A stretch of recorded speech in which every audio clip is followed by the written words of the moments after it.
Vítám na svém kanálu všechny příznivce hádanek. Mám pro vás nové video. Doufám, že vás potěší. Tentokrát se budu ptát na název zámku. Tak, jako první nápověda je to, že součástí zámku je i francouzský park.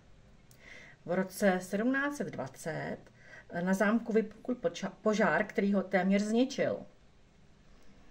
Je vytvořený v architektonickém stylu rokoko. Natáčel se tady v roce 2000 film From Hell v hlavní roli s Johnnym Deppem. No a poslední indicie bude to, že jako skoro ke každému hradu nebo zámku se i k tomuto váže pověst, a to pověst o černém rytíři hlídajícím poklad. Zase počkám 15 vteřin a řeknu vám název zámku.